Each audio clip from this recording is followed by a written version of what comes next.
and gentlemen. This is the Yo Baby Daddy podcast, episode 14, and today we are beginning a multi part series on the unsung heroes of COVID. And we thought there was no better way to start the series than with the perspective of a teacher. Yep, yep. That's one of the things that you hear sometimes. Sometimes you don't hear about Hmm. the teachers either getting, well, especially right now since of COVID, they're all getting blamed for either the kids not learning or not. How do you say, evolving with the pandemic, since everything has to be virtual. So we wanted to go ahead and highlight some of the people that don't get the credit or sometimes don't get enough credit than they deserve. So today we have Essence. She is teacher for what type of teacher are you, Essence? Can you give us a little rundown of what you do exactly? So I am a high school and a middle school teacher. Mm-hmm. I work for Idea Public School. I'm a cross between an intervention teacher and a special education teacher, which that just means children with disabilities or children that are 2 years or more behind in their grade level. So I come in and I try to get them back up to speed, Mm-hmm. reading, writing, history, science, Spanish, anything. So I learn the subject, I learn what they're learning, and I try to reteach it to where they can understand. So Mm-hmm. by hopefully by the end of the year, they can be where they're at. Oh, okay. So you're kind of like a support system, but with obviously being a teacher and having that knowledge, being able to Mm, lift them up. Okay. yep. Is there a so you said from middle school to high school, so that means from sixth grade all the way to 12th grade, you get in between. Yes. So like I have a group of eighth graders. Mm-hmm. So let's say today they're learning Spanish. I have to go get what they're learning. I Mm-hmm. have to modify it to their learning capabilities. Mm-hmm. And then my next period, I could have 12th grade, and that 12th grader could be in history. So I have to learn whatever he's learning, modify it, and to where he can understand it. Okay, that's So, interesting. quick question: are you modifying to another teacher's lesson plan, or are you modifying to whatever they're So learning at? Oh, go ahead. Yeah. both. So as far as like electives, I have to get the curriculum myself and teach them. Hmm. As far as like core classes, that would be like math, English. I have to get directly the teacher's curriculum and then modify it to my students' capabilities. Oh, wow. Okay. Okay. Wow. Damn, that takes a lot of adaptability. Okay. Yes, and I have to know like all the. I sadly have to know all the subjects. I have to Yeah. be good at all of them. So, okay, quick question. How has COVID affected that part of the job? Like, has it made it easier? Has it made it harder? Has not made it easier only because the kids I work with need to be in person. It needs to be the hands on. The best way I can compare it to is, in college, you have those students that have to learn in class, and then you have those students that can be online. Learning Hmm. online is very difficult. You have Yeah. things going on in the background. You have things that you normally wouldn't be doing during class hours. Yeah. Um, so the expectation for a 14-year-old, a 10-year-old, for them to be just focused directly on a computer all day, I mean, I feel like that's a high expectation. Mm-hmm. So I constantly keep that in mind just because I know how difficult it is. So I would definitely say it's been very, very, very challenging for the teacher, and I know definitely for the student. Yeah. What about the aspect of communication between you and the teacher? And has it made that harder as well? So now that us teachers are back at campus, it's a whole lot easier. But when everybody was working at home, it was very, very challenging. Because you have everyone working at home, they have families, they have all their external situations that I have to deal with. But now you have them having to deal with that and trying to get me what I need, and they still have to teach their regular students. So it's very challenging. But now that we're all back at campus, it's become a little easier. Yeah. Yeah, that's Okay. crazy. I A question that I want to ask about the whole virtual learning with tech. Obviously, uh, Zoom is a very new thing. You know what I mean? Like to most people. How has it been working? Just Zoom in general, or just video chatting in general? How has it been? Like, has it been a real challenge? Has it been like kind of like, oh, I've used a similar program before, so it's kind of like you already know what to do. So I feel like there's two views on it. Mm-hmm. When you're using Zoom just for yourself, I feel like okay, you can play around with it, you figure it out. But when you're like you're trying to figure it out, and then you're also trying to help the students figure it out. I feel like that was the most challenging part. I want to give like kudos and props to the students that are doing virtual right now because they picked up quickly. Like I feel like parents and teachers missed that whole part because it is very difficult to figure stuff out on the spot, on the moment. You don't have anybody really there to help you. So I feel like even though it was like we're just trying to figure it out, trial and error, trying to. I feel like student wise, they figured it out. Teachers, we eventually figured it out, but it was difficult because like my campus, we're between Zoom and we're also between Microsoft Teams. So Oh, we okay, use yeah. both platforms. So trying to Mhm. figure out both platforms, whatever works best for students and for teachers.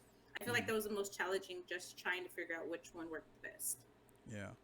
Yeah, I Yeah. bet because one of my kids is going to school and she's doing the virtual learning, and I see sometimes the teacher like she knows the curriculum, she knows everything except trying to work Zoom. So sometimes, and she's gotten much better at it, obviously. But from the in the beginning, she'll be like, "Okay, I'm sharing my screen," and then like the kids would be like, "What? We don't see anything," and then I'll be like, "Hey, Miss, they can't see what you're trying to do." She's like, "Oh, okay, I'm sorry." You know what I mean? Yeah, So, so like I still have that problem, or I'll be having a whole conversation and then I'll realize that I'm still on mute. mhm. So I think it's just be that's as like for right now. I feel like that's just being so checked into what you're trying to teach.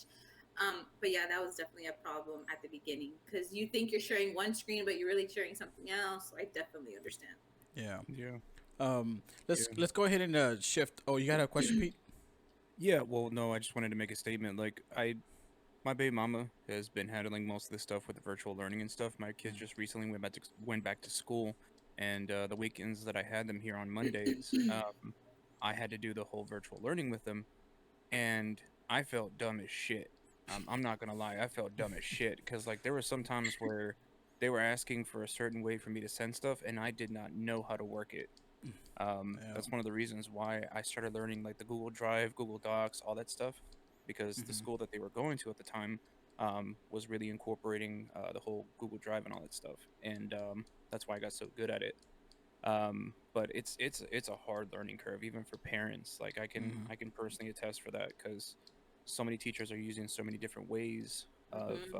of teaching right now, and it's I don't know, it's kind of a hit or miss kind of thing because for a while because my kids moved over from Dallas to Greenville and they're under a new school, and that virtual learning was a little bit better than the Dallas one, just because they had a better system going to where everybody had done training apparently, and everybody knew what they were using. Um, so it made the transition going from virtual over to actually physically going to school a lot easier. So, but yeah, that was my viewpoint on it. I feel Yeah. like it is also more challenging when your child is in the elementary grades because for me in middle school and high school, they're so independent, they're able to figure out all this stuff. Yeah, And when your child's in elementary, really the parent is really doing all the sending because the mhm, elementary kid's really not going to be able to figure it out. So Mhm. I feel like parents that have elementary kids so much more challenging. yeah. I really felt for I have a whole bunch of friends on Facebook that their kids started school in 2020 or in 2021, and their first day of school was literally in front of a computer or in front of an iPad, Hmm. and they were trying to be supportive, you know, like, oh, first day of school, yay. But like the kids just look so miserable sitting in front of an iPad, and it's like, oh my god, Oh Right. yeah, this, uh, that's one of the most heartbreaking things that's happened during this pandemic. That my daughter hmm like halfway through, she was already like, "Daddy, can I go to school now?" And I'm like, "But you've been going to school." She's like, "No, I want to go with my friends in person." And I'm like, "Oh God, my heart." Right. The school bus excitement, going to PE, going to the hmm cafeteria. Oh, that's really exciting for elementary kids. Yeah, yeah, yeah, and then especially here since they deliver, the in the school bus they deliver the food for the week that they would have been getting throughout the school week, and she'll sometimes see the bus and she's like, "Oh, I'm gonna get on the bus," and I'm like, "No, no, no, no, no," and then she'll question me why, and then at one point she was all like, "You're keeping me from school," and I'm like, "No, it's not me." oh I wow, hope she has that same excitement when she's in high school. Yeah, she'll be skipping and everything. Well, let's go ahead and shift gears here real quick, and I wanted to get to for the audience to get to know a little bit more about you, and they might not know. Well, I guess you haven't announced it yet, but that you're a mother. Yes. And how old is your baby? So I have a 2-year-old. Mm-hmm. He just started going to what we call school. So he calls it school. Mm-hmm. So he's in pre-K 2 is Mm-hmm. what they call it at his daycare. Um, yeah, so he just started daycare. So that's been exciting for me. That's my it gives me an idea what kind of student he's going to be, kind of. Um, Mm-hmm. but I'm definitely excited to be like on the other side of the school and child view on it. Mm-hmm. Yeah. So, okay, Go ahead, quick Pete. question. Does that ever affect your thinking about when you're meeting one of the daycare teachers or anything like that, and you're questioning them on what they're telling you about your child? Does it Yeah, so I promote any feel thinking? like I go from like mom to like teacher. And I know that I shouldn't, but I just feel like, oh, I would have done this or I would have done this better. And granted, I know they're also a professional, they know what they're doing. It's Hmm. just the half mom, half teacher in me. I just want to kind of like correct or just give them better suggestions. But yeah, it definitely sometimes I have to take a step back and realize, like, let them do their job, because I also know how it feels to be on the other end of that. I Yeah. constantly have parents questioning or wanting to correct. So I So constantly have to take a step back on that. so okay, it's kind of my next question is gonna be a little bit mixed. It's between you being a parent a teacher as a parent, and then also Mhm. going back to COVID. Um, so, do you feel like parents have realized during this whole pandemic that teachers were not to blame the entire time? You know how they would come up to a teacher and be like, "Why did you give my child this bad grade? What's going on? Blah blah." Ask for a whole entire explanation, and yet still blame a teacher. Do you feel like COVID really taught parents that? Yeah, so I definitely think it was a wake up call for some parents.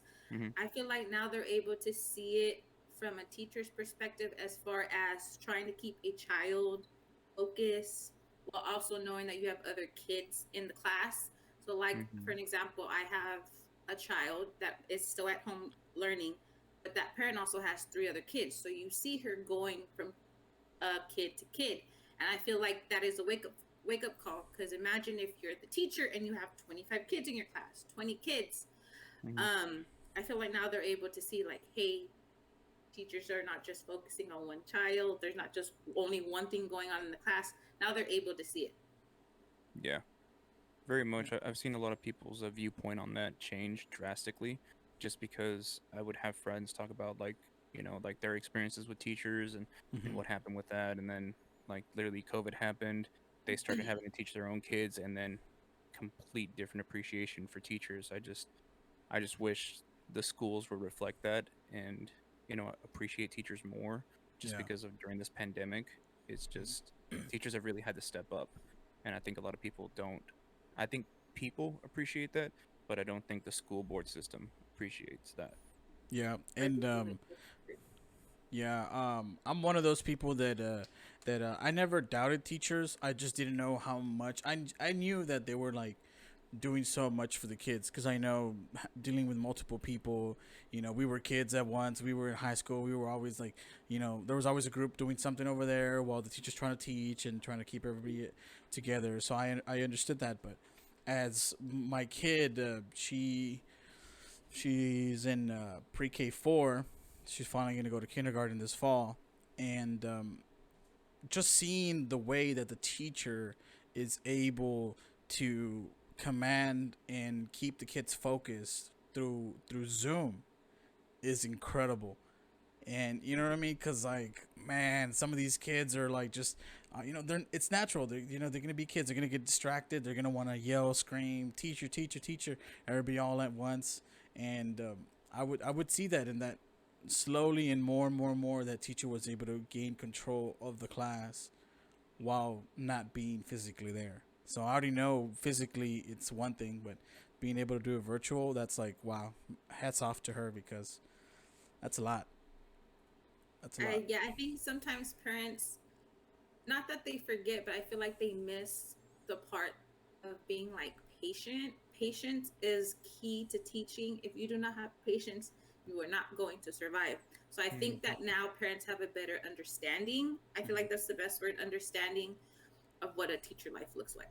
Mm-hmm. Yeah, that makes total Yeah, sense. I had a couple times where my patience was really, really tested, especially when I was having to deal with my son, my oldest son, and my daughter. And my son was fine, you know, believing that he was fine. But then, like, something funny that happened. My son was he was supposed to be doing definitions, right? And he was copying definitions off of Google. So he he copied the wrong definition, and the teacher figured it out because they were doing, I think, like different sediments and stuff like that for geology and stuff like that for their science class or whatever. And I can't remember what the word was, but he grabbed the wrong definition, and the teacher could tell that he was googling everything and just putting the first definition and stuff. So um, yeah, it was yeah, my patience was tested on that one. Oh, that's crazy. Another thing that I want to ask you related to you being a mom was, do you kind of? I know it's a cliche, and I've done it once. I felt weird when it happened, but do does it feel weird, or is it like kind of like an endearment type of thing when kids will call you mistakenly mom, or they treat you like if they're your Mm, you know you're the mom? So I've done elementary before, and I'm in the upper grades. Yeah. So in elementary, I think it's the cutest thing because they realize it quickly, and they're like, "Oh, miss, I'm sorry." So I think it's the cutest thing. Uh huh. But when I'm now that I'm in the upper grades, I have been called mom a few times, and they're like just so embarrassed. So I take it more as an endearment, but I just think it's so much funnier to watch the older kids call me mom because they get so embarrassed. But it happens a lot. Yeah, it happens a lot. Did you ever do that, Pete, to a teacher by accident? Did you ever call him mom? I did. It was like my it was it was a dude. It was my math teacher. I called him dad. I was like, dad. And then he was all like, what? I was like, no, nothing. uh, no, I can't say I ever did that honestly. For real? Yeah, no, never. I accidentally called the teacher a bitch once, but that was just me by accident. Cause like Dang, dude. you know how guys are in high school, they're like, hey, what's up, bitch? You know, Uh, hey, what's up, people? You know, stuff like that. And then like the teacher was walking by in the hallway. He's like, hey, how's it going, Mr. Garcia, blah blah. And I was like, what's up, bitch? I was like, oh shit. oh Yeah. man. So, Yeah. one of the things that I want to talk about as well, is your transition from teaching regular to Zoom. Like, how was it? Like, as in, like, was it like, okay, we're giving you no prep time. It's tomorrow. That's it. You start virtually, or did they give you like a week? Did they give you like I guess like training or anything like that? Like, how was the transition to from physical to virtual? Yes. So during that time, at the beginning of COVID, I was actually on leave. Okay. So when I came back, I was playing catch up by myself. Okay. So I know for the teachers that were still at school, it was like we're scrambling. We need to figure this out. Um, at the end of the day, the students were at home. They have never done virtual. Many of our students didn't have Wi-Fi, so it's not like we were just able to figure it out and everybody hops on laptops and let's figure it out. Yeah. We had to figure Mm, out how we're going to get Wi-Fi for the kids, how we're going to Mhm. get laptop for the kids. Is there going to be anyone at home with the kids? Do they have the support? I feel like the biggest thing that we were trying to focus on, honestly, was how are we going to get food to the kids that need it. I feel like Mhm. that was the most important thing. And mhm, then from there, trickle down Wi-Fi, laptops, iPads, headsets. How are we going to get them books? How are we going to get them class materials? Yep. So that was the first thing that was on our minds. Let's figure out how we're going to get all this stuff to our kids. Once we were able to figure that out, now it's okay. And how are we going to figure out to teach all these teachers how to use Zoom, how to use Teams? I know some campuses use Google Classroom. And then, I mean, I don't want to single anybody out. And then you have the older teachers that don't are not used to using tech. They're not tech Yep. savvy. Mhm. So sadly, we did lose a lot of teachers because it was just hard for them to figure it out. But that tells you like how much of a transition it was, how much we needed, how fast we needed to figure it out, how important it was to figure it out. Yeah. Because we didn't want to be in a place where our kids weren't getting any education. So at a point where we were trying to figure it out, we were just sending stuff home with them. Don't forget to do math facts. Don't forget to add, just so that they're not forgetting and they're not just completely not doing anything. Mhm. Yeah, yeah. I completely understand the frustration that they must have gone through to learning, like the teachers that were, I guess you could say, either a little bit older or just not tech savvy, just in general, Mm-hmm. that were just trying to transition, but either they couldn't or it was just too difficult. I completely understand that because like I'm a tech guy, but like when I first started learning about tech, it was just, it was like night and day, like going from Mm-hmm. trying to learn something to completely nothing makes sense. So I just imagine how they felt, either frustrated or they question whether this pandemic was going to be able to even be teachable, because Right. I know that at a moment I was thinking like, man, is my kid even gonna be able to learn anything? Cause like my Mhm. little one is so, like, she gets distracted so easily. Even when she was going in for school in person, she was I would get notes from the teacher, like, she easily gets distracted. She'll go over there or whatever, and they try to, like, keep her in line and everything. So I was just, it was crazy. It was crazy. Because think about it, especially for like elementary kids, like the solid foundation, important grades are kinder and first, because that's where you learn to read. That's literally going to dictate the rest of your education. Yep. I don't know if you've ever walked into a kinder or first grade room, colorful. There's Yep. just stuff everywhere. It's there for a reason. That's how kids learn. So Yep. imagine now these kids are having to sit at home. They don't have that same exposure. So now you're having to figure out, okay, how are we going to get that same excitement? How are we going to get that same pop from colors and alphabet and numbers so that these kids still get a solid education? Yep. Yeah, That's I think that's one thing that people haven't really thought about all the way through, just because, yeah, like you said, that foundation of education that really needs to be there in order for them to, keep progressing forward. Um, a lot of kids are, and I actually heard this from an actual teacher, that it's hard for kids to fail nowadays, just because the school system wants to see kids succeed. They don't want Mm-hmm. to see any child left behind. But Mm-hmm. at the same time, you're having that problem that a lot of these kids aren't getting that foundation that they need and to go forward, and it's causing a real problem that's being pushed off to the next year and next year, Mm-hmm. where the next teacher, in 2022 or 2023, is going to have to really have to work 2 to 3 times as hard trying to get these kids, to catch up. Right. So, and I feel like it honestly needs to be addressed, just because we were having that problem with my daughter. She's 8 years old. She's in second grade, and she's been having a hard time. She was having a really hard time virtually, and that's why we sent her back to school physically. hmm And she's been doing great there, in an actual physical school. But virtually, it just was not yeah. working. It So I was want to really. applaud you because I don't have that same testament as far as parents that I'm aware of. Mhm. I feel like it's that we're having to like pull them just to even get their kids to sign on online. So I want to applaud you for the fact that, hey, my daughter's not doing well. I know that she can do so much better in person. Let's try this out, and then you sent her. We're still trying to get parents to like figure that out. Like, hey, Yeah. we're following protocols. We're gonna keep your child safe. We just want to make sure that your child does not fall behind, because at the end of the day, it's gonna affect them in the long run. And like you said, we just don't want to be putting kids in the next grade when we know they're not ready. So I want to applaud Yeah. you for that. Yeah, that Yeah. was really a big concern of me and my and their mother, just trying to make sure that our kids didn't fall behind.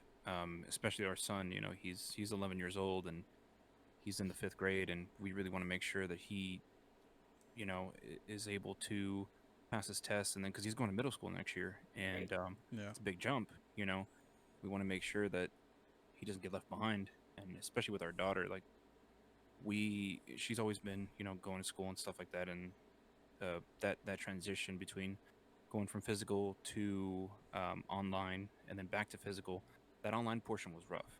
was really really rough, and I gotta commend my baby mama on that one, just because she took the initiative on it, and she really tried to be the teacher at home, and it was really really hard, really really rough, because my daughter did not want to listen, and we had a like I said, we had a really rough patch on that one, but I'm glad we had the hindsight to send her back because she's doing so much better.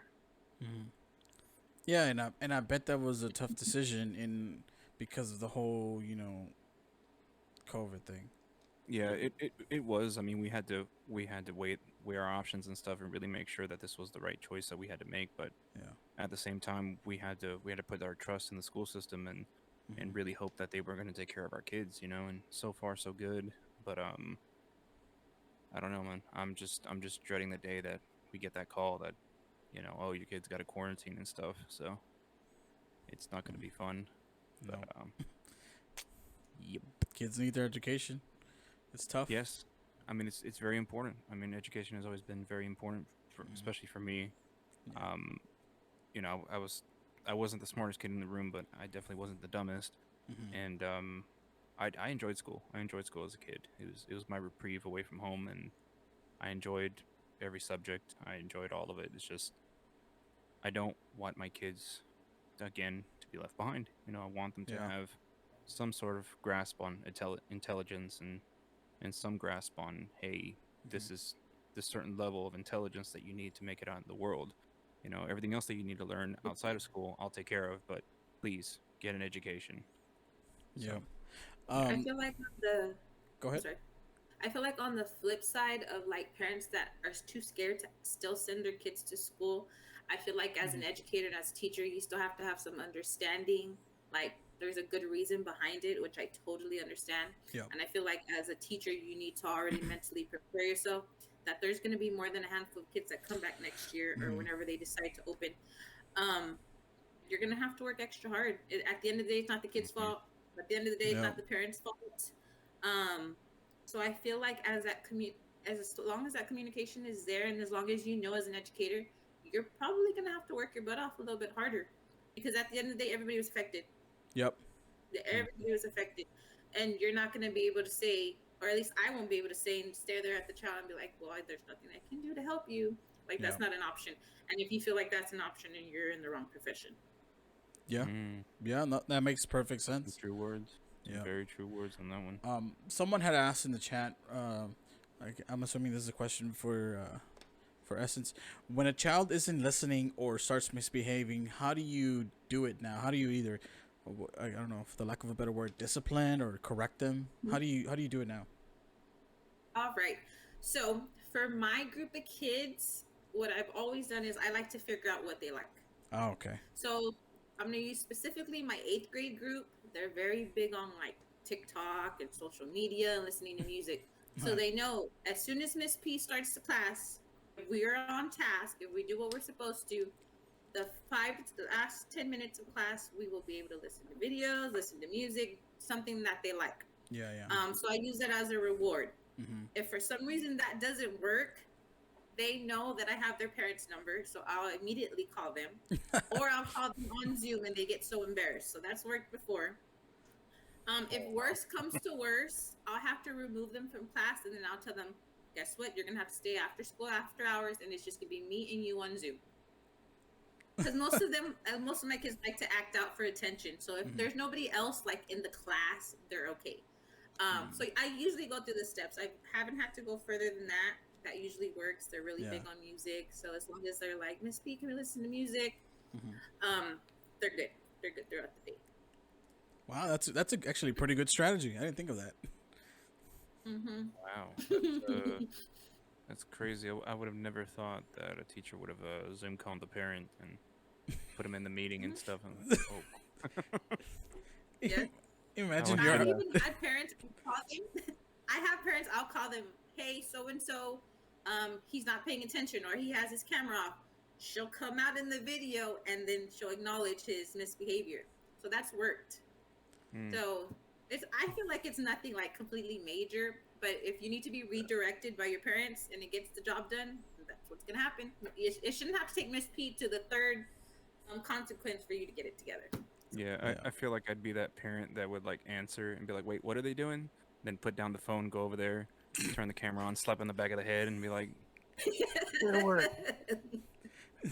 You turn off the video, but you leave the sound on. Dad, they can still hear you. I don't care. Oh You god. know, we had a bunch of problems like that at the beginning for parents. Parents would come out without shirts. They would forget that their child is off mute. So Oh yeah. Oh I man. the reason I mentioned that. So let me tell you a quick story. So this actually happened to my kid's class. One of the parents turned off the video, and she didn't know that the mic was still on, and she starts ripping on him in Spanish.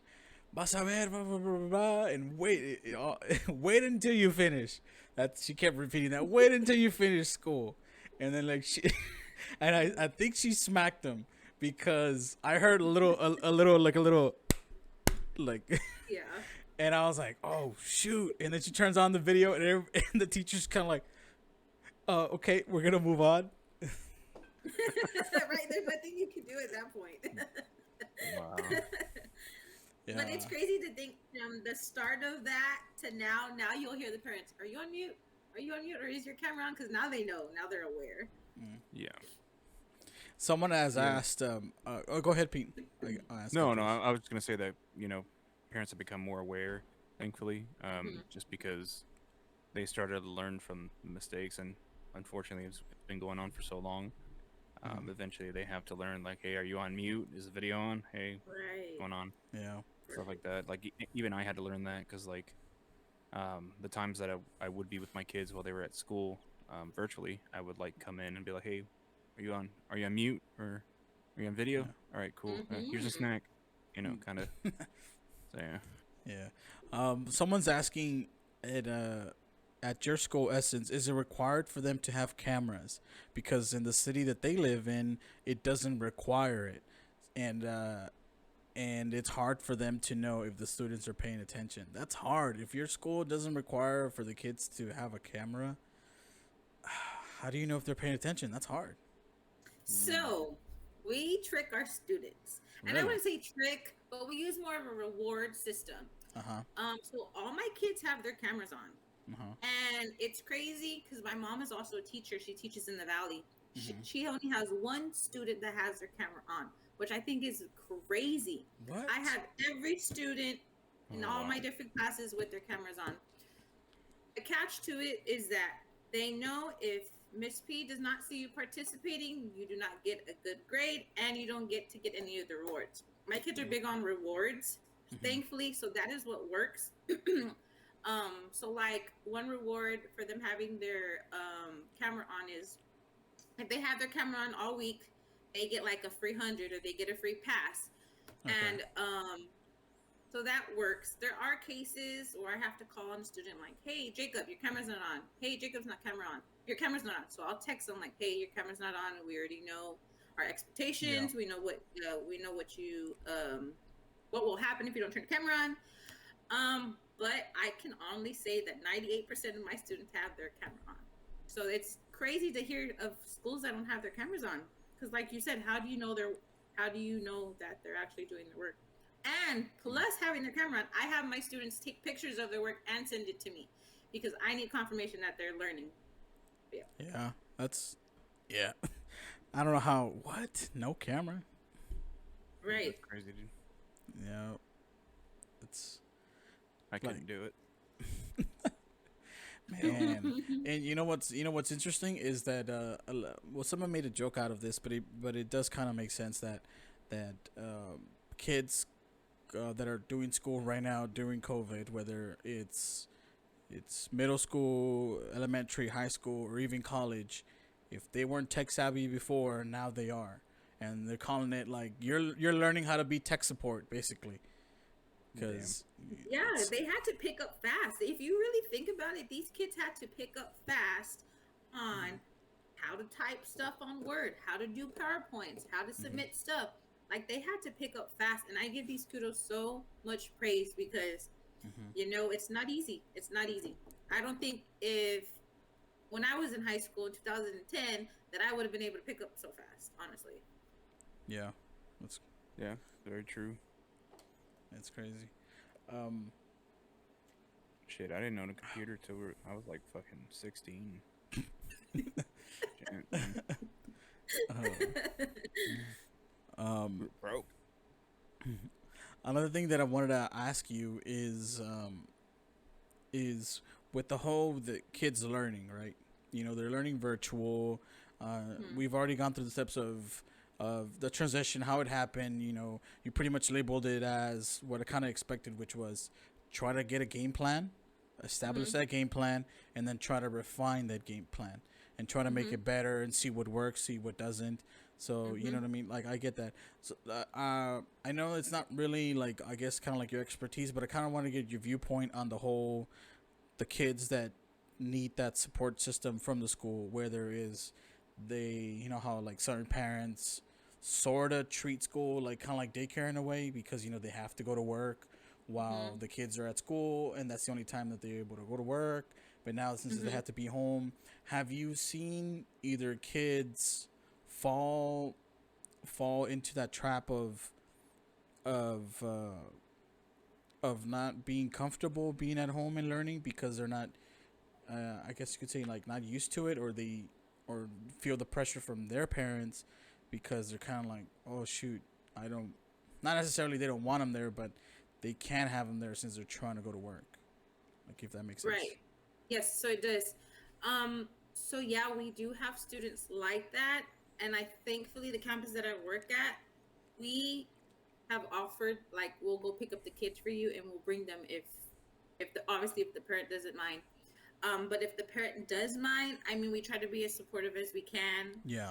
Um, from school, we send them whatever they need. My campus is really good about just going to their house and dropping stuff off or going and checking in. Hmm. But I have seen both sides as far as like parents that just don't want to send their kids, but they also don't have the support at home. And Yeah. I those are the kids that I feel most sorry for because you know they're going to be behind and they need the help at home.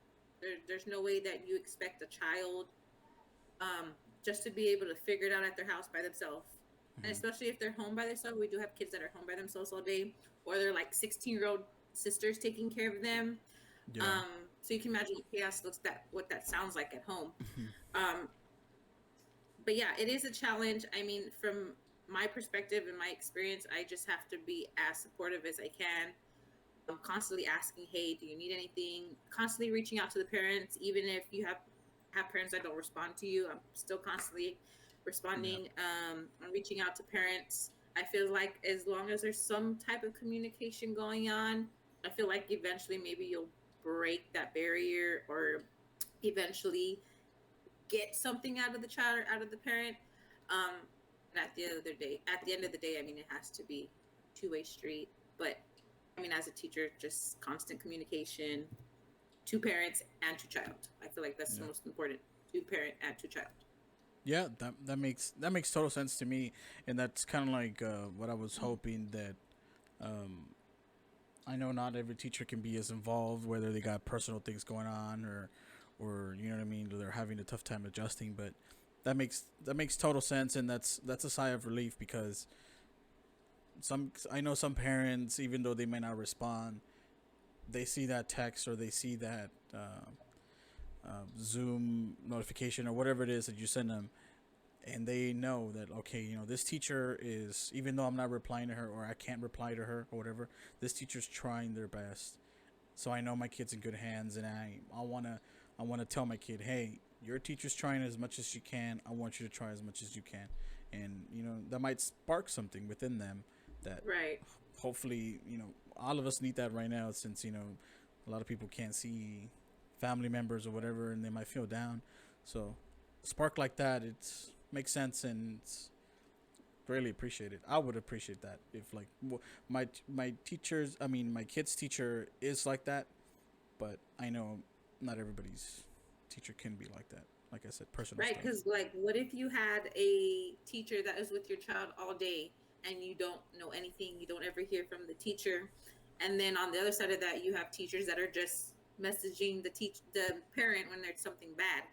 I feel like you should reach out to parents no matter what, because as a parent, and y'all know y'all are parents, who's teaching my child, who's around my child all day. I feel like communication needs to be there on both parts, Hmm. just so you know that security, um, that safety net. I feel like all that is important.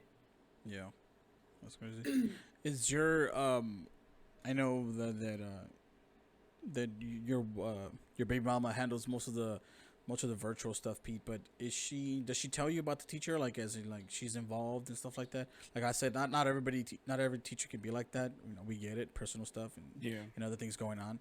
But is she involved? Um, some teachers were involved, some teachers were not. Mm-hmm. Um, it really just depended on what was going on because I understand they have a lot on their plates and stuff just because it's really difficult to try and grasp how much they're having to really do, Yeah. especially with 30 some kids and 5 of them are in class but 25 of them are virtual and you're trying to teach both groups at the same time and stuff like that. It's just I could understand that some of them couldn't communicate.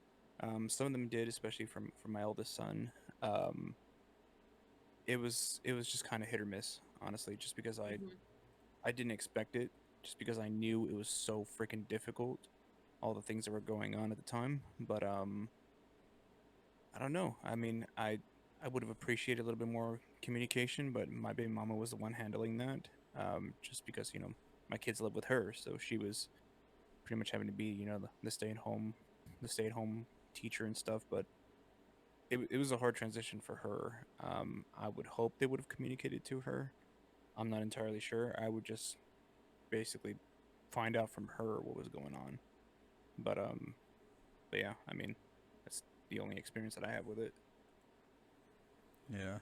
That's that's interesting. Um. I feel like as a parent, you shouldn't be. Parents shouldn't be. I feel like some parents are afraid to reach out to teachers. And I feel like, as for me, reach out. You can call me. I have parents that call me at 7 o'clock at night. I mean, I would prefer not, but I'm gonna answer. I'm gonna respond to their text, especially like if it's something important. I'm like, hey, my daughter missed school today. Can you send me what she needs to get done?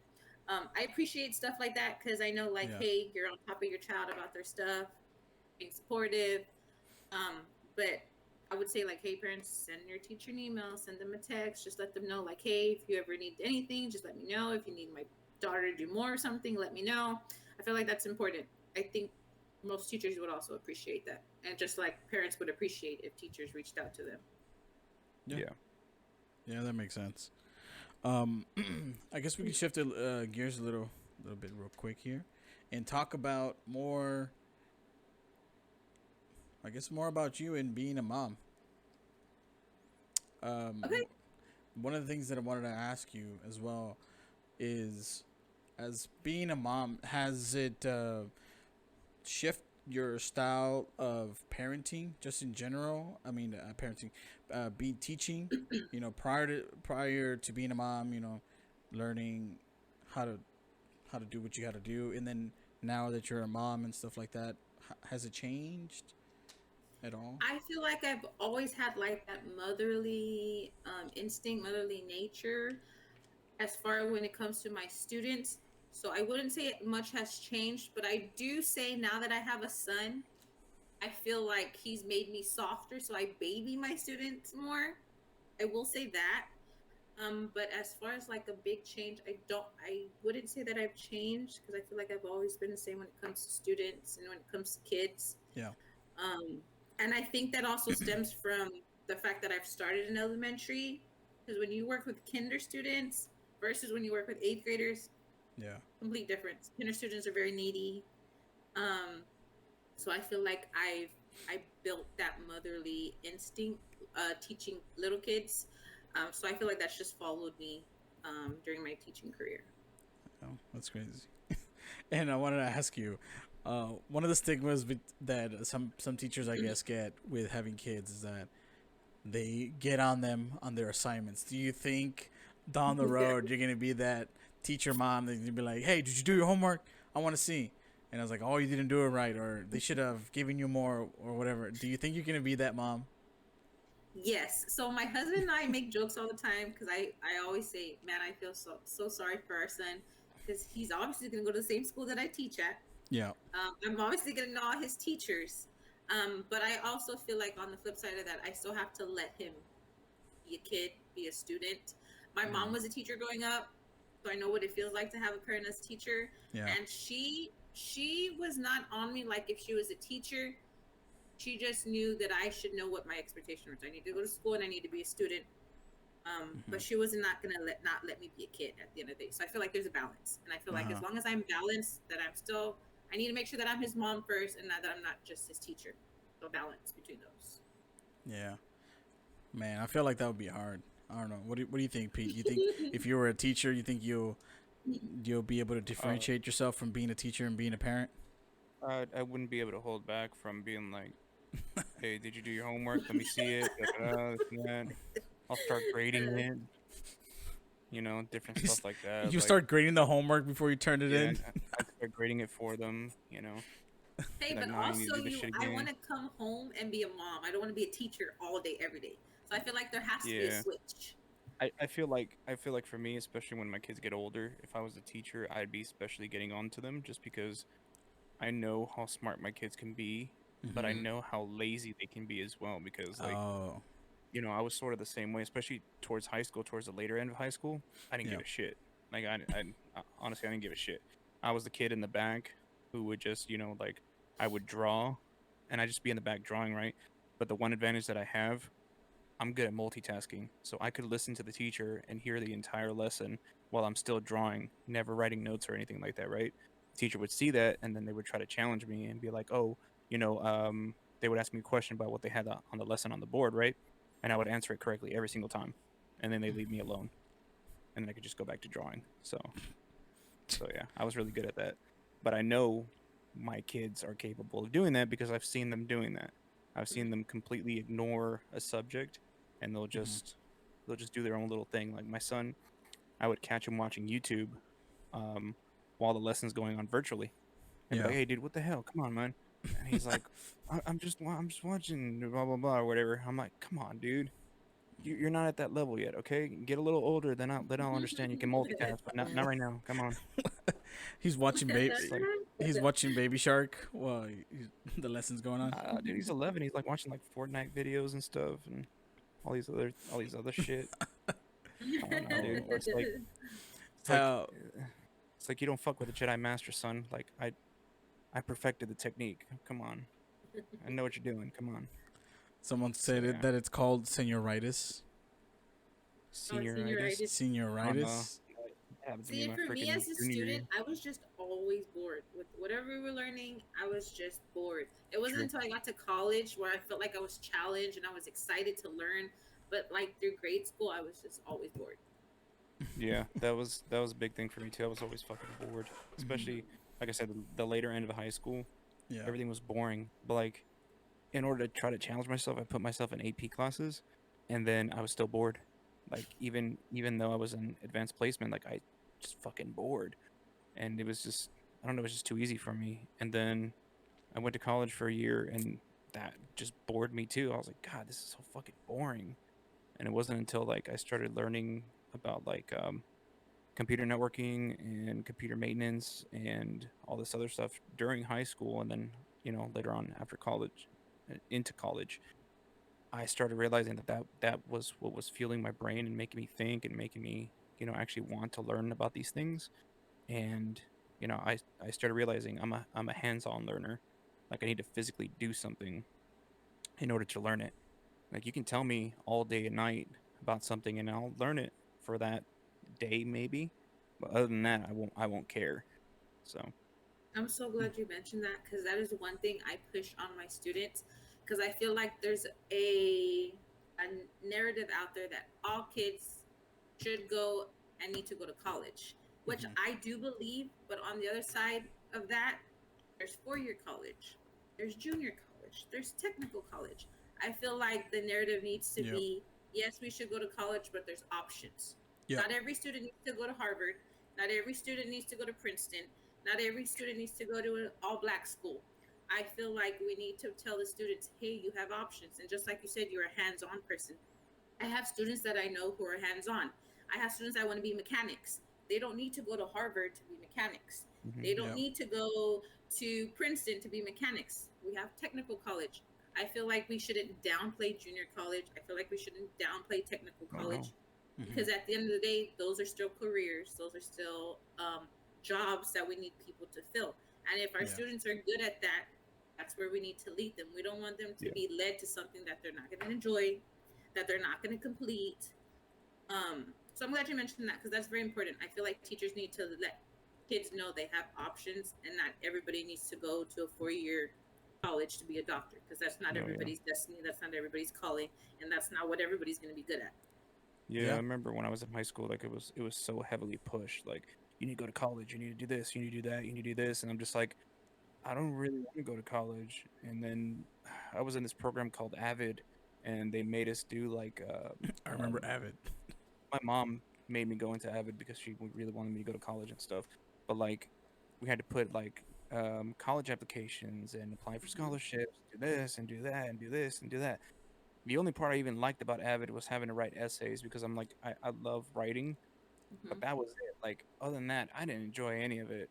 And at one point, I was just like, I don't really feel like I need to go to college. I really don't feel like I need to just because I know there's so many other trades out there that make more money. Like I was looking at it from a different angle because I was looking at teachers and how much they make a year, Mm-hmm. and looking at how much a plumber makes, how much an electrician makes, how much a master electrician makes, how much a master plumber makes, stuff like that. Just Mm-hmm.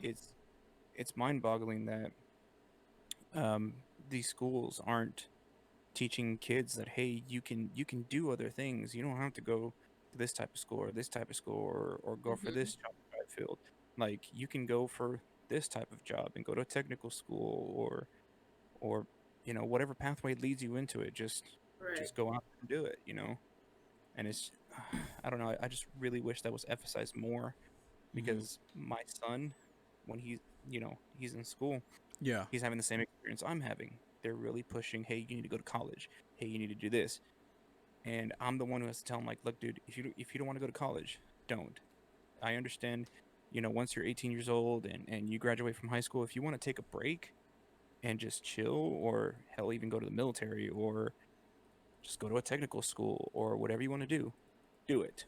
As long as you're still learning and still pushing and still doing something, you don't have to go to a 4 year university. You don't have to go to a big college. Just do what makes you happy, you know? Yeah. As long as it's not going on and partying and hanging out with your friends all fucking day, like Yeah.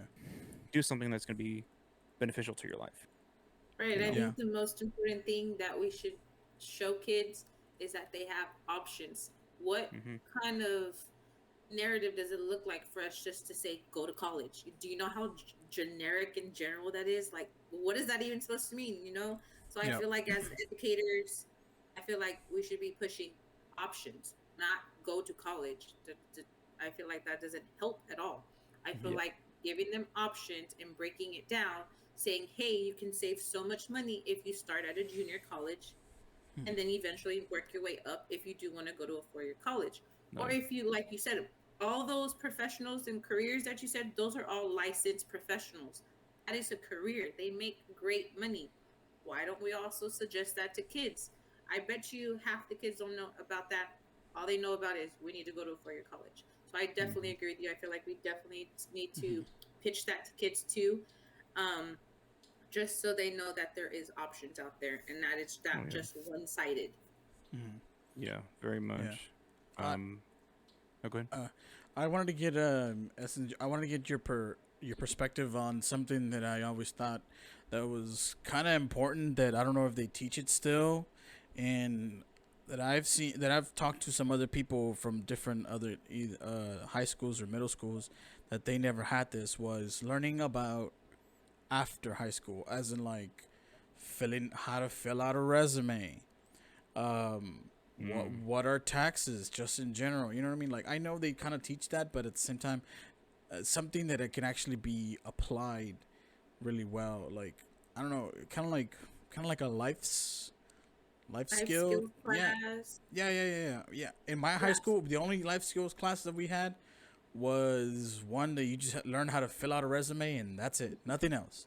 They didn't teach you about how that you have to pay your taxes, or that you have to take into account how much they take out from your check. Because I met so many people that they would come out of high school and be like, "Oh, this is how much I'll be making," and then they'll look at their check, and then they'll go to their boss and be like, "Yo, you're stealing from me," and it's like, dude, the government has to take out a portion of that. What? I Yeah. never knew that. It's like, what do you mean? Yeah, the So, government needs to cut. mm-hmm.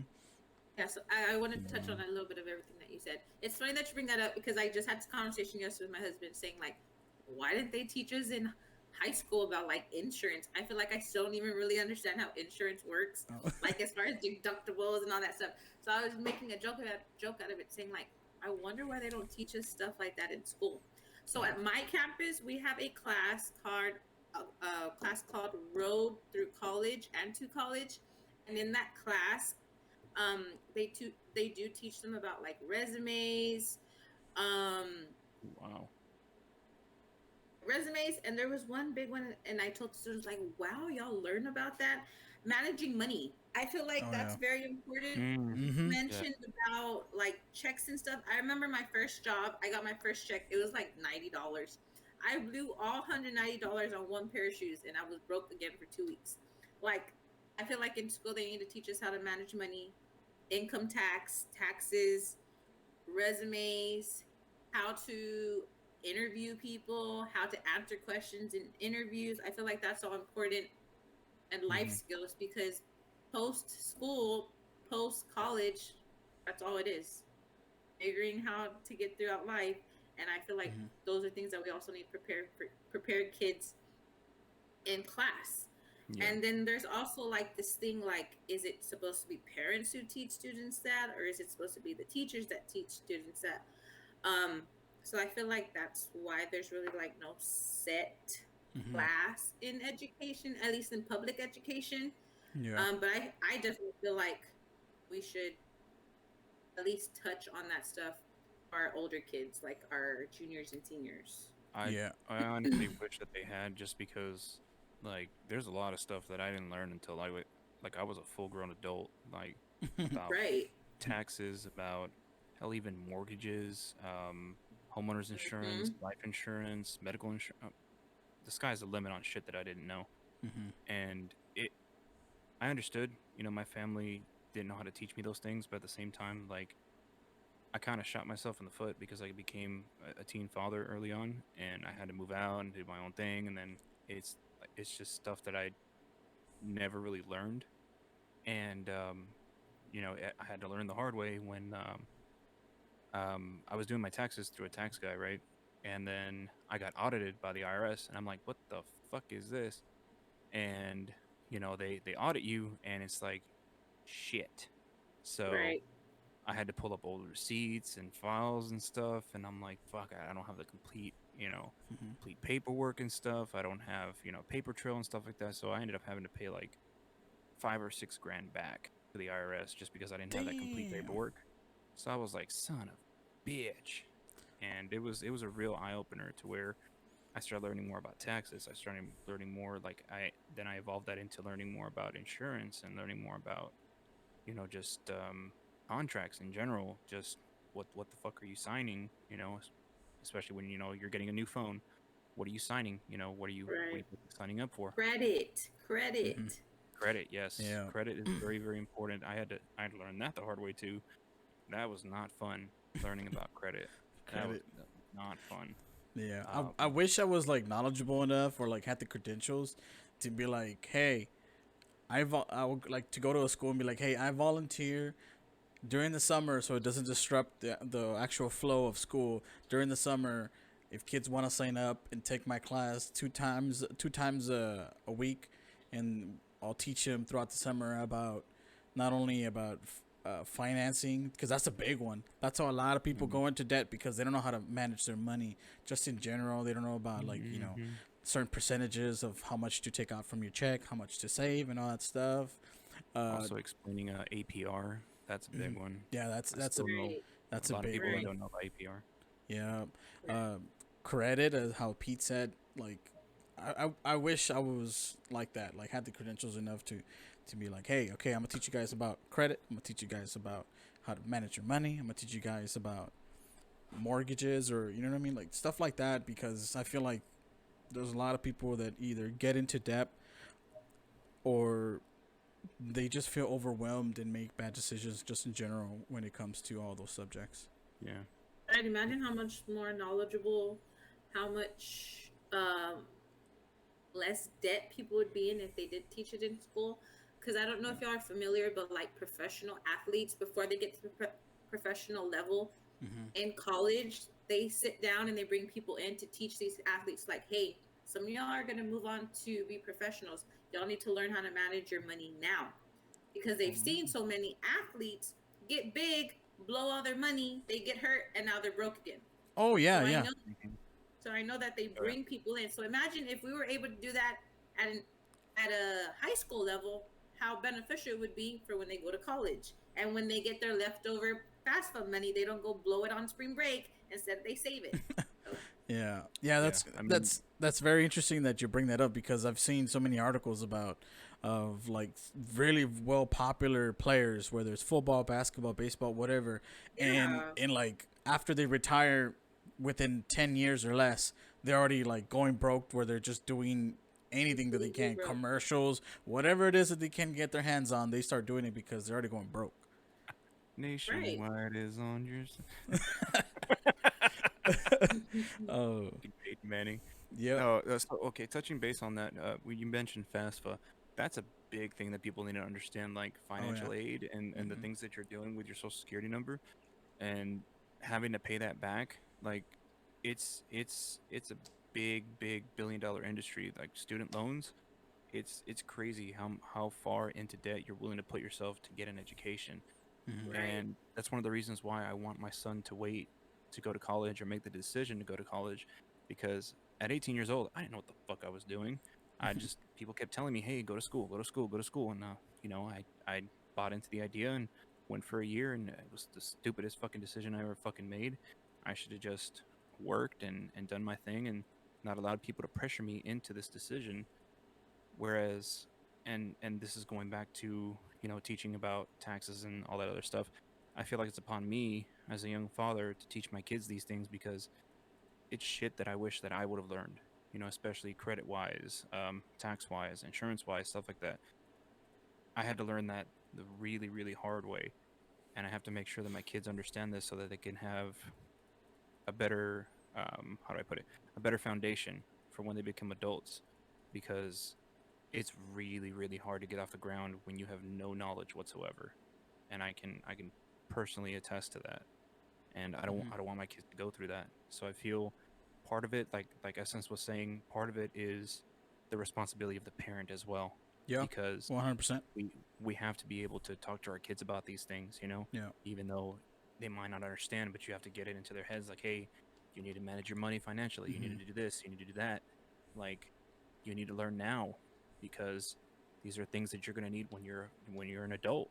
I don't want you to come back when you're 30 and being like, hey, why the fuck didn't you teach me this, kind of shit. Hmm. No, yeah, Better learn 100%. now.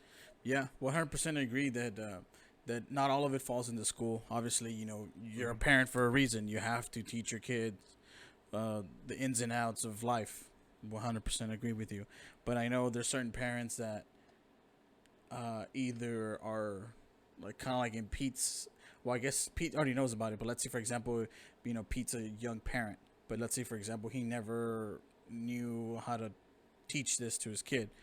That would be nice that if there was like a system within the school that they were able to teach.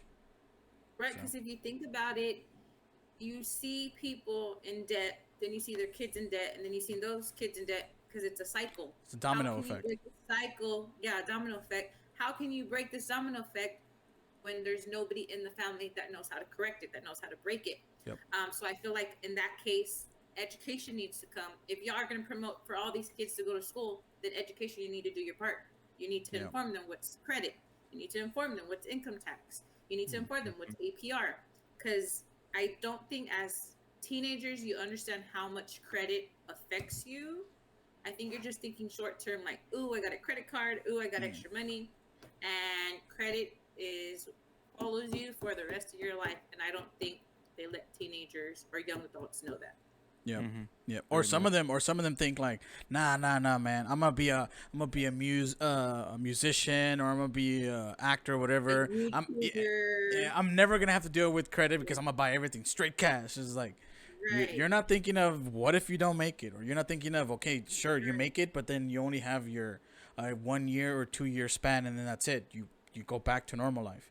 You're not thinking about that. Right. So yeah. Yeah. Right, One. and that goes back to having options. I tell my kids, because I have kids that like, because this whole social media thing is just crazy. I have Mm-hmm. kids that are inspiring to be TikTokers. I have kids that are inspiring to be YouTubers.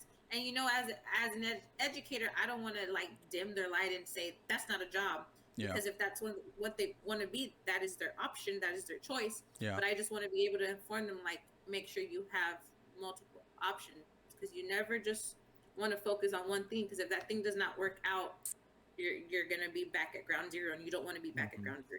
back at ground zero. So Yeah. just making sure that they have options, that they're very aware of options. So I kind of want to shift the narrative a little bit. There's a couple things that I wanted to cover before our time runs out. Go for it. One thing that I really wanted to ask you, and it's something that I ask a lot of teachers that I know.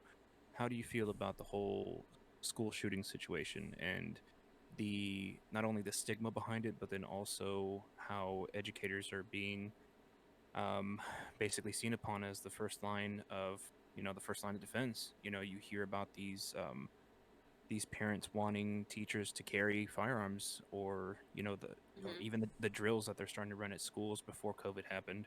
A school shooter simulation kind of thing where they're preparing the kids for an actual school shooting. Like, how do you feel about that? So I feel like now that it's more common that it's happening, and it's so sad, because I know when I was in high school, I don't ever remember hearing about school shootings. I feel Hmm. like the most traumatic thing I remember being in school was 9/11. I mean, and Mm-hmm. that sticks with me. I feel like it was just yesterday. And Hmm. I say that to say, with school shootings, I feel like man, our kids' mental health. Hmm.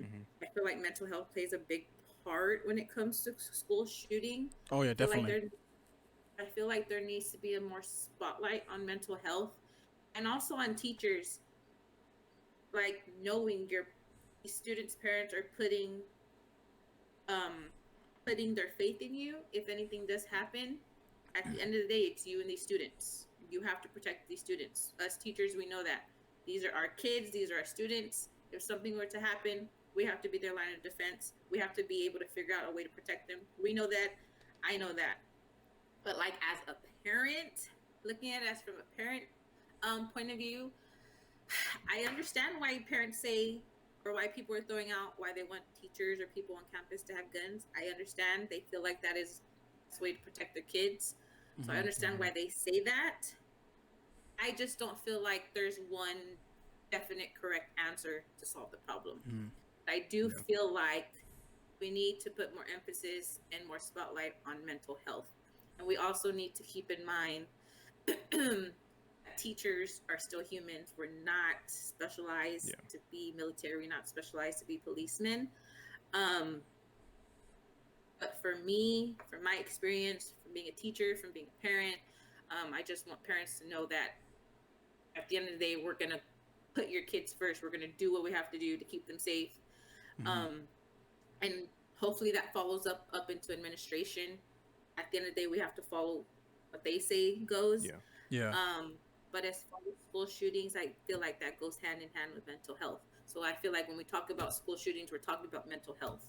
I mean, Yeah. it's crazy looking at the shift in the generation, because like when I was in high school, I didn't think, hey, I'm gonna shoot up a school. No, I'm like, Right. I'm just gonna skip school or go hang out with my friends, or Yeah. just go do some stupid shit.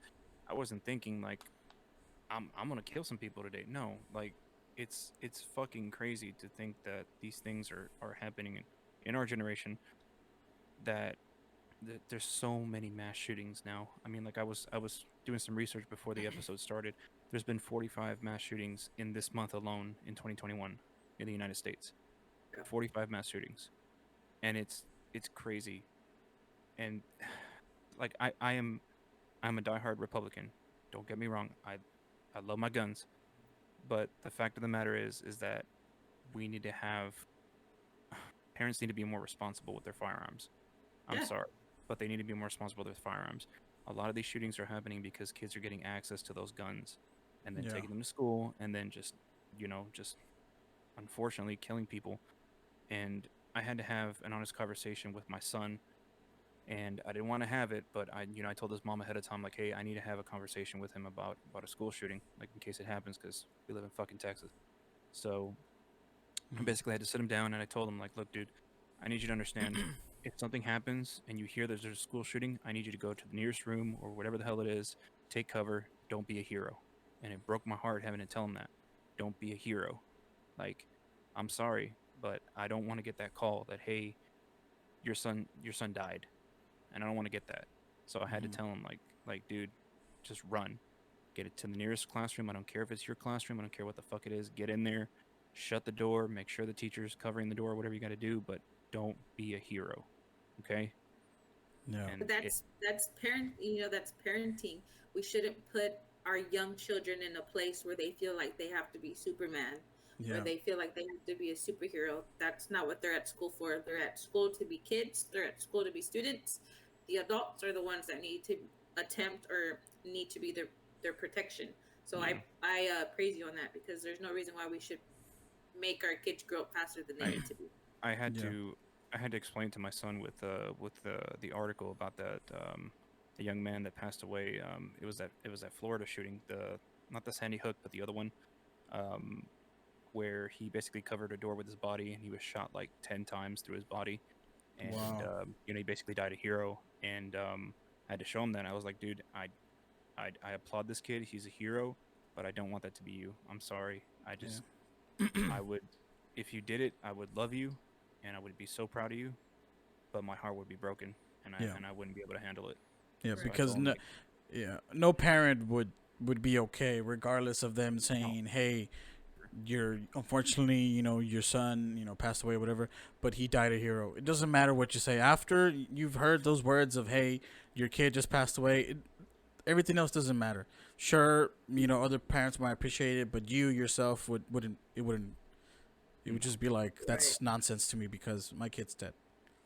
So Right. yeah, I understand that, yeah, but and it sucks because it's a conversation that you have to have with your kids, yeah, especially now, 2020 and 2021 and stuff like that. It's just it sucks, but it's something that you have to have a conversation with them, and it breaks my heart that we have to do that, but it's a necessary part of being a parent, and especially in today's age, yeah. just because And I it's don't our want to get that reality call, right now. Yeah, well, you know, especially in Texas, because I don't know if you guys knew this, but and Florida. yeah, they were telling me that I forgot if they already passed it or they're in the process of passing it, that you will no longer need a concealed license to wield a handgun. Mm, they proposed Really? it. They proposed it. It hasn't actually finished Yeah. being written. Supposedly, I've actually been looking into that. Oh, okay. For one, it concerns me. Two, also the fact that it's uh it's a slippery slope. Um, Mm-hmm. it's already, I don't know if you know this, it's legal to open carry a sword or any, like, Giant sharp object. object like that. Yeah. Yeah. It's crazy. Like, I can literally walk down the street with a fucking samurai sword and not get in trouble. Yeah, that's Fucking crazy. crazy. Also, another thing that I kind of have like an issue with the whole, oh, we need to arm the teachers or we need to arm the staff is, at the end of the day, let's say for example, I was a teacher, right, and I'm in the campus, and so I see something that's about to happen. I within me have to make the decision to shoot a child. It doesn't matter if Mhm. they're in elementary, middle school, high school. That's still a child that hasn't lived their life to the fullest. You have to Mhm. make that decision right then and there to shoot them. If I had that gun, you know what I mean? Like that's, how crazy that sounds. So that's why when people are like, "Oh, we gotta arm these teachers. We gotta arm these teachers," like, bro, they're already dealing with other stuff, trying to teach your kid the best they can, and now you want to make them a split-second decision to whether they're gonna shoot this kid in the head or not, or they're gonna shoot him just in I general. mean, Like Right. Now that's think yeah. about, you're having a whole campus of ages from kinder to fifth grade, and you have all these teachers in this school with guns. You know how bizarre that sounds? Isn't that crazy to think that there's kids going to school and now you have all these teachers with guns? I personally just feel like that's when we as educators and our education system needs to work closely with people who do this for a living, like Mm. getting the police department involved Yep. or the school district doing a better job of hiring officers. I feel like that's more of a realistic goal. Because if y'all don't mind answering this question, would y'all feel safer if we had police officers on campus? There was actually an article about this veteran group that actually wants to volunteer to be placed in different schools where they guard the schools, being veterans and Mm-hmm. being licensed firearms. They have licensed firearms. Um, they volunteered to guard the schools. Like they don't have to pay them. They don't want any of that. They just want to make sure the kids are safe. And Yeah. they never replied to them. And it's just like, you have the people who want to do these things, that actually want to volunteer and guard Yeah. these schools. Like I would be much more calmer if it was actually like guards and security guards, that are armed instead of teachers, because again, like Jaime said, a- it would be really, really hard for a normal person, let alone a teacher, to make that split second decision to shoot somebody, especially a child. And Yeah. that's the hard part. You're talking about a Mm-hmm. child here. Nobody wants to shoot a child. Nobody. Yeah. It's not And it's it's not a normal thing to think of. So no, Right. yeah. it's really not. And Yeah. it's not something I like to think about, but at the same time, like, there are ways that we can make this better. There are ways that we can Mm-hmm. have people in place that can actually fill those roles for guarding a school, or preventing school shootings. And it just takes the right people to how do I put it, to push that forward, instead of Mm-hmm. just, oh, we need to do this, we need to do that. It's like, no, let's propose other ideas. Let's think of a different narrative. Like, it has to be something here that just that helps us, and Yeah. I don't As know, an man. education system, I definitely agree with you. We need to revisit what we need to do to keep our kids safe. But the people that are deciding are not deciding on this are people that don't even have their kids in public education. So I feel like that's our first mistake. You have these Mm, people at the top of the chain, but their kids are in private school.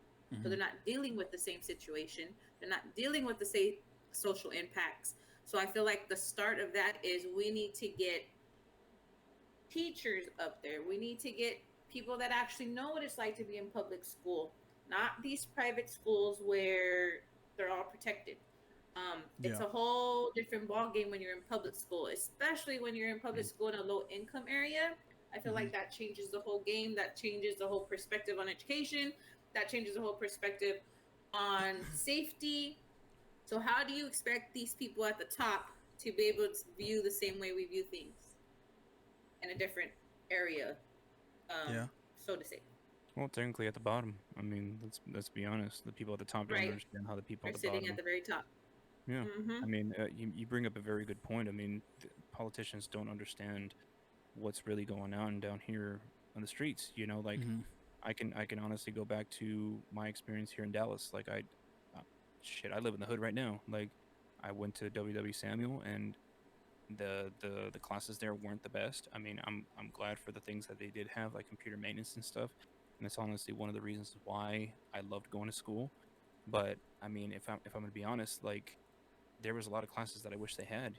Like, teaching us about sex ed, teaching us about freaking um just life in general, like taxes and all that stuff too as well. But like, I found myself in my English class being bored, even though it was an AP class. I was fucking bored, and I didn't. At that time, I was a kid. I didn't feel like the education system had failed me. At the same time, it was just too fucking easy. Like, I graduated, number 25 in my class, and I didn't even try. Like, it was crazy. Like, had Mm-hmm. I tried, I could have been, top five, I guess. But I didn't. I just didn't fucking care, honestly. Whatever. You're showing off. I really didn't fucking care. By the end of it, I was 18 years old, about no, 17, about to have a Mhm. kid, and Yeah. I didn't fucking care. I was like, whatever. Someone had mentioned this in the comments, and I think it's a joke. Someone said, because we were talking, how we were talking about the guns and stuff. Someone said TEA didn't prepare teachers for that. Whatever. whatever it means. So Uh, TEA is in yeah. charge of the education system Oh. in Texas. They Mm, pretty much make the rules. But you're right. They don't obviously they can't prepare us. They're not even in the classrooms to see what's going on. Yeah. mhm, I mean, granted, that's not their job. They have people under them to do that. Yeah. But that also goes back to people at the top don't really see everything at the bottom, and that also goes back to Hmm. social impact. The area that you go to school in, the Hmm. area that my mom yeah, teaches in, everybody primarily speaks Spanish. Yeah. Their Spanish is their first language. Parents are here illegally. All they know is, Miss, we're here just so my parents don't get in trouble. They don't have any intention on continuing education. And now you have this teacher saying, hey, it's important to learn. So what are these kids supposed to do? Are they supposed to go home and follow what they only know, or do they follow what this teacher is telling them? mhm, So I feel like kids are put in a difficult predicament. That also goes back to, we're teachers, is what we signed up for. We can only do what we can do. Yeah. Hopefully that they can take it with them when they go home. Hmm. It spreads to the family, and we break cycles. yeah. Yep. I mean, it just goes back to teacher appreciation. I mean, I really feel like teachers are underappreciated even before COVID. Like, you hear about the low income, schools and stuff, and a lot of these teachers don't have the materials that they need, and they'll go out and buy it themselves. And teachers are so sorely underfunded, and it's just like all those things add up, and then finally you put, hey, let's have them packing some heat and learning how to use a firearm while trying to teach your kid algebra. Right. Yeah. It's just it's crazy. Like, I don't know how people thought that was a good idea. Like, Right. you're And I don't armed. think there's like one great answer to it all, or one solution. Hmm. But I do feel like we need to figure it out quickly.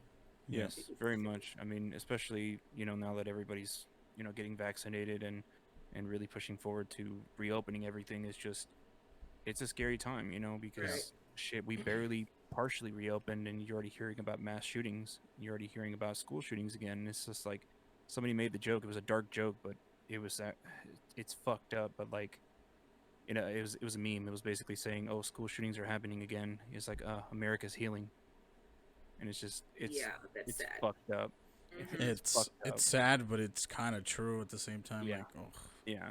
It's I don't know, yeah. man. Someone asked. They asked it twice, so I'm assuming they want this question to go through. Someone asked, "What's your opinion on STAR testing? Is the class all based on learning to pass the STAR test, or is it more than that?" Okay, so this is the nice. I gotta choose my words carefully. Okay. When it comes to STAR testing, there is a hate and love um to it. Okay. So I feel like STAR testing is meant to teach our kids critical thinking. It's a good thing to have, obviously. Okay. Hmm. Um, but I don't feel like it's all we should push in school. So, like, for an instance, we're Hmm. going through. I don't even think we're at a tail end, but I feel like we're going through this pandemic. I don't feel like STAR testing should be important this year. Hmm. Our students are at home. They all have different living situations. They don't all Hmm. have the same support system. So why should we continue to push STAR testing this year? I feel like that should be at the bottom of priorities. Um, so like I said, there's a love and hate when it comes to STAR testing. Yeah, that makes sense. Yeah. Yeah. I Now as a parent looking at STAR testing from a different view instead of just being the student and trying to take it, it's yeah. I get what you mean. It makes sense. Yeah, for me, I have a genuine hate for standardized testing, just because I would get commended every year on the tax test, but before it became The the STAR tax. test or whatever. So I would get commended every single fucking Damn, bro, year, you and I just wouldn't. dated yourself, bro. I know, right? I'm carbon dating myself, but like it was it was so fucking easy. Like, I Oh, don't here we understand how go people again. failed Oh this shit. my god. No, no, let's be serious, dude. We had Okay. those people in our classes that couldn't pass the freaking science tax like 3 times in a row, and I Mm, didn't understand it. It yeah. was like, dude, it's so easy. Yeah, And test was easy. I never failed one. like I understand like some of them aren't test takers, and I understand that, and I get that. Yeah. Some of them need some tutoring, some of them need a little push, and I get that. But by the second time, you've had more than enough, people pushing you and trying to teach you what you need to learn to pass this test. At some point, you got to think, are you just not listening? Like, especially being at a grade level that we were at, like in high school, still taking the tax test and stuff. Yeah. Like, I had people in AP classes with me that didn't pass the freaking the tax test, and it was crazy because it's like, how are you in an AP class in the same subject and you can't pass the tax test? Like our teacher, our English teacher was mad because she's like, all of you should have gotten commended on the tax test. All of you, every single one of you. There Damn. shouldn't be a question of, hey, did you pass? There should have been flying colors. Everyone should have been commended, and then you should pass your AP exams. There's no excuse. And it was funny because I think only like 10 of us had gotten commended on the English exam or whatever. And it's just like, I don't know what to tell you. Like, it's just, I don't know. It's The weird. STAR test is very, very challenging compared to when we took the tax. Mhm. So like things that we were learning in 8th grade, now our kids are learning in 4th grade.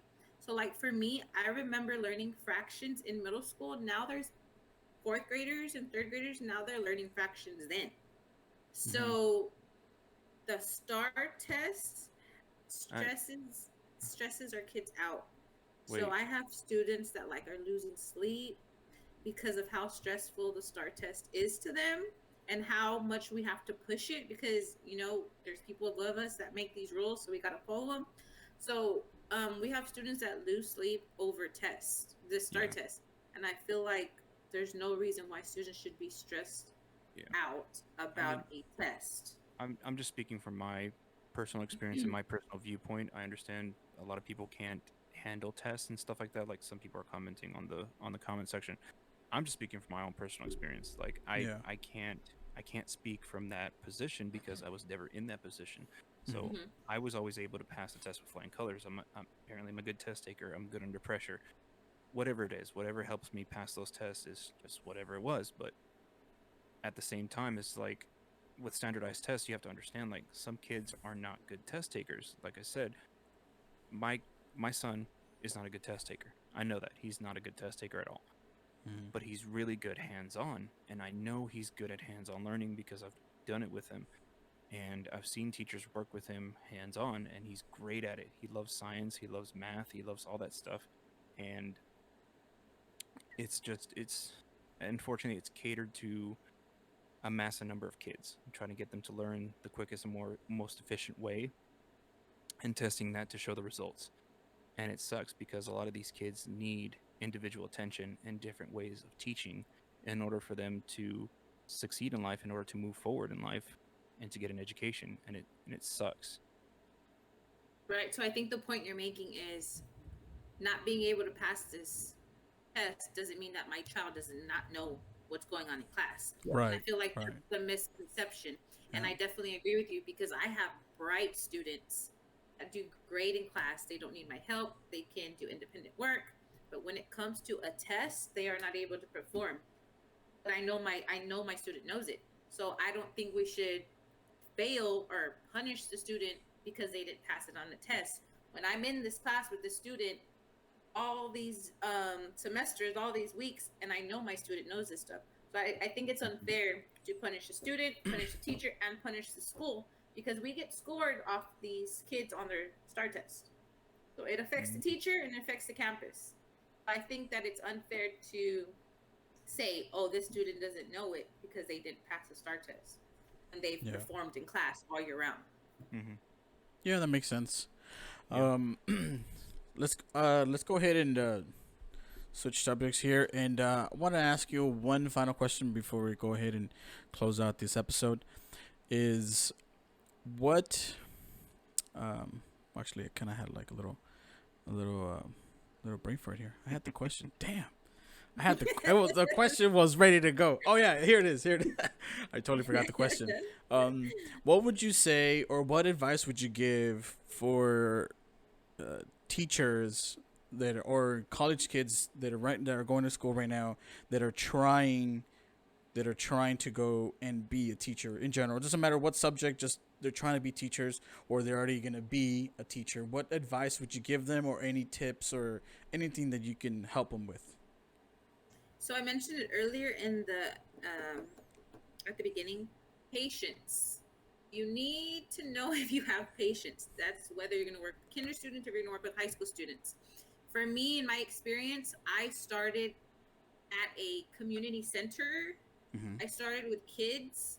If you don't have any experience with kids and you don't know where your patience level is, I feel like you need to figure that out before you try to pursue teaching. Mm. Um, as you know, Jaime, I worked at Parks and Recreation. I was there Yep. 8 years. I was really able to figure out the ins and outs and the do's and don'ts when it comes to kids. Because when you're working with kids, you're not just dealing with kids, you're dealing with parents. And I Yep. feel like before going to education, you don't know that. You forget that you have to deal with these parents as well. And not all parents are easygoing. Not all parents are sunshine and flowers. Oh yeah. So I feel like if you, Mm-hmm. I feel like if you're pursuing education, you need to keep that in mind. And I would test the waters, whether that's at a daycare, at a community center, a summer job, somewhere where you can get experience working with kids and communicating with parents. Because you communicate with parents, you can't escape from that. So my advice would get your feet in the water as far as working with kids and figuring out where your patient level is, because there's a different patient level working with kinder students and there's a different patient level working with middle school to high school. Mm. Yeah. Get experience, people. Yep. Great advice. Great advice. Uh, And there you have it. There you have it, folks. Good advice. Good advice. Yeah, makes total sense because my my girl can be a big mom. So I know there's parents out there. I've seen it, you know what I mean? Like I remember my friends going through high school, their parents would like try to grill the teacher, and then when they would try to grill the teacher, they would find out that it was their kid's fault and not the teacher's fault, and then the kid got grilled. So mm. yeah, patience. Yeah, Right. totally get that because it's one of the things you're gonna need the most. Man, parents can be Yeah. evil. Are you an evil parent? Real quick, are you an evil parent? No, no, I try to be as understanding as I can, but like, unfortunately, I give off this because I suffer from resting bitch face. So like, when I Look at first him! meet Look at him! parents, so like so like when I first meet parents, I just have that resting bitch face. So they just Mhm. think I'm an asshole immediately, and I am an asshole, but like I'm a I'm a nice asshole, but like Mm. I'm an asshole to everything else. But like I understand your job is hard, and I get that. Like, how can I help you? How can I help the Mhm. teacher do their job? Because like I understand my kid is not easygoing, and it is hard as a teacher, and I get it. So I've Mhm. seen, you know, I've seen both, a good school system and a bad school system, especially here in Dallas. Like it's just it's very hard to gauge these teachers and see what's going on. Before COVID, I was very involved because my baby mama still lived here in Dallas, and I was Yeah. able to go up there the first day of school, give him my number, let him know, hey, call me if anything's going on, stuff like that, and then try to keep the communication with my baby mama. All that's left right now is just communication between me and my baby mama. Like I don't have the direct line to the teacher anymore. Also because I'm working a lot during COVID, just because I'm an essential worker. So Yeah. um, it's just man, it's hard because like I want to be that parent, but like I have to be understanding because I know that these teachers are going through a lot, especially right now. Yep. Um, but yeah, like Yeah. like I said, yeah. You can be. Yeah, I get you. I And get you. All I right. feel like Well. as a parent, you have that right. I mean, at the end of the day, that's your Yeah. kid. You want Mhm. what's best for your kid. I feel Mhm. like if you're just trying to get across like you want what's best for your kid, I feel like that should be a mutual agreement. Now, if you're Mhm. just being a dick just to be a dick, that's a different story. But I feel Yeah. like most parents are dicks because they're just wanting the what's best for the kid. I think Yeah. that's Yeah. fair. Yeah, that's fair. Yeah.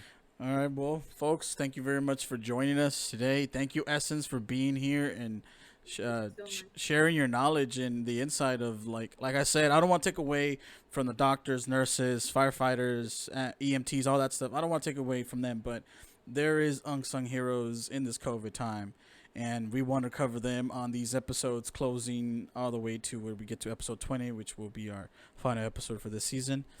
And we really wanted to give them a spotlight because some of them get some appreciation, some of them don't get appreciation at all, and we want to really, really show them the love. We wanted to shine a light on some people that have not gotten a lot of exposure, especially during these hard times. And teachers, we wanted it to be the first part, just because these are the frontline people for your kids, and they're trying here. They really are, and we gotta come to understand that. So. Yep. So, I appreciate y'all having me, and also, guys, don't forget about the custodians, the bus drivers. All of them play a part. They make us teachers' jobs so much easier as well. The lunch lady, damn it. Coaches, they're all important. Yep. yes, ma'am. And it's Teacher Appreciation Week, so there you go, bam. We totally planned it like this. We totally did. Yeah, totally. We knew what's up. All right. Well, once again, thank you so much, Essence, for being here. Thank you so much for everybody for joining us. Like, share, all that good stuff on this video, and hopefully somebody can see this. Hopefully, an angry parent or a parent that's being a dick can see this and be like, you know what? Maybe I was being a little bit too rough on this teacher. Maybe I thought it was all her, but it might be my kid. So. There you go. You have it. Well, thank you so much, everybody, for listening and tuning in, and we'll see you all next week. Bye-bye. Peace.